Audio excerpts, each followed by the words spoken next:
Добре дошли в това видео помагало на застрахователно акционерно дружество Армеец за попълване на двустранен констативен протокол в случай на ПТП.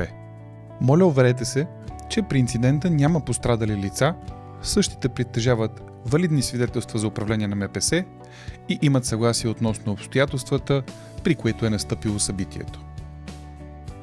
Ако имате съмнения, че някой от водачите е употребил алкохол или упойващи вещества, моля уведомете незабавно 112. Колегите в кол-центърът на Армеец също са на ваше разположение. Преди да преминете към попълване, моля да се уверите, че водачите разполагат със свидетелство за управление на МПС, свидетелство за регистрация на МПС и валидна застраховка гражданска отговорност на автомобилистите. На първо място моля попълнете основните данни за настъпилото събитие. Дата, час, място. За адрес следва да се посочи възможно най-точното място. Само с град София не би било достатъчно. София, улица Стефан Караджа 2 или ако извън София, магистрала Тракия, 144 км или до разклонът на Пазарджик. Маркирайте дали има пострадали лица.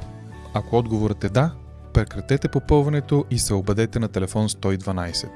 В случай, че има материални щети, освен автомобилите, както и свидетели на събитието, може да ги отбележите тук. В следващата стъпка ще попълним данните на автомобилите и техните водачи.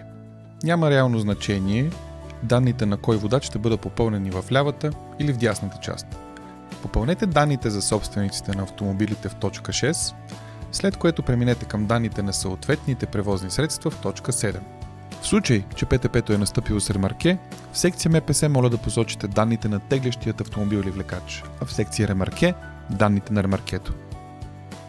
В точка 8 следва да снемете данните от вашата застрахователна полица гражданска отговорност. Уверете се, че попълвате данните от застрахователната полица гражданска отговорност, валидна към датата на събитието. Като в първото поле име винаги попълвате името на застрахователната компания, докато във второто поле име се попълва името на застрахователният посредник, издал полицата, в случай, че има такъв. Ако едно от МПС-тата е с чуждестранна регистрация, моля попълнете и номера на сертификата зелена карта. Следващата стъпка е попълване на данните на водачите, управлявали МПС-тата по време на събитието. Много важно! Уверете се, че категориите на водачите и крайната дата на валидност на свидетелството за управление на МПС са попълнени коректно от гърба на документа.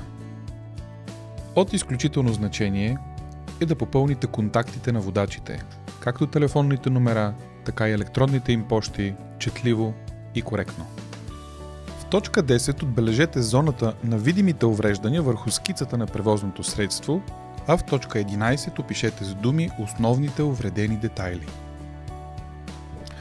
В точка 12 следва да отбележите за всеки един от автомобилите обстоятелствата, при които е настъпило ПТП-то.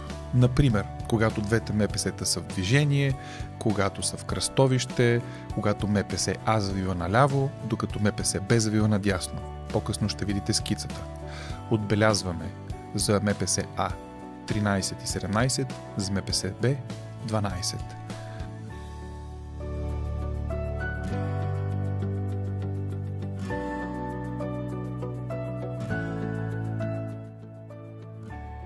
За скица на събитието винаги започваме от очертанията на пътното платно.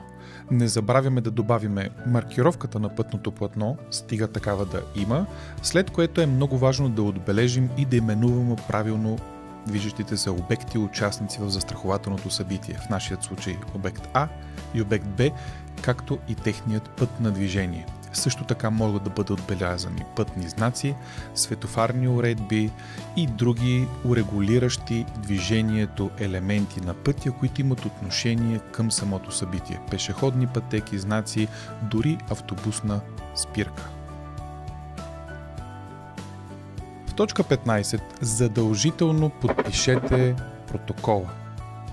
В поле за бележка може да посочите обстоятелства, които смятате за важни и свързани с събитието. Двустранният протокол не служи за признаване на отговорност, но често в практиката водач, който счита себе си за виновен в събитието, го декларира в това поле. например във формата "Виновен съм за ПТП". След пълно попълване и разделяне на екземплярите, допълване, поправки или промяна в данните е недопустимо.